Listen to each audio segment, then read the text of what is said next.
Greetings, students at home. We are going to be working with patterns today because we're going to find some inspiration in the work of an artist named Yayoi Kusama, who is in this picture right here. She is a Japanese American artist who's been making work for decades and decades. And one of her favorite themes is patterns, especially dots. She loves polka dots. She paints with polka dots, she sculpts with polka dots, and other sorts of patterns. So she also sometimes covers entire rooms with her art. So this is an example of an installation where she covered an entire room that you can move through and walk around with dots. Pretty awesome. So we're going to be working with a simple shape today. You could choose a pumpkin, you could choose something else that reminds you of the season. It could be leaves, or right now since we have snow, it could be something snowy. Doesn't matter what the shape is. Snowman? Yeah, exactly. It could be. Totally, it could be a decorated or patterned snowman for sure, or snow person. So I'll just show you one way to do it with the pumpkin shape, and you can expand on that and change the shape, and I'll also show you some pattern ideas. Good? Awesome. So I will just start by giving a quick little tutorial about one way to draw a pumpkin. There's lots of ways. This is just a fun trick that I've learned.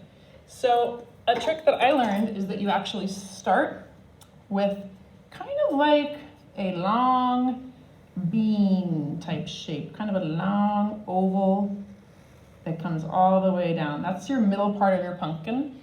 You can actually look at a pumpkin and draw it and observe it if you would like, but this is a fun little trick. And then the stem of it is kind of chunky and big and it comes out like so. And then the trick that I've learned, which is pretty cool because it makes it a little bit three-dimensional, is you're just making little bumps that go out of that bean shape. Go bump, bump, bump, and back in. Yeah? It kind of looks like a butterfly. Ooh, it almost looks like a butterfly, kind of in the way it looks like symmetrical wings going out to the sides. Interesting observation. Yeah, what else? It looks like a butterfly is coming out. Ooh, does it? That's interesting. So you could choose to do something like a butterfly if you wanted for your pattern, because we're really just getting inspired by her patterns. So if you wanted to do a butterfly, does anyone else have another idea of what they would do? Yeah, Alex. Like straight line. You could. What was that straight lines in?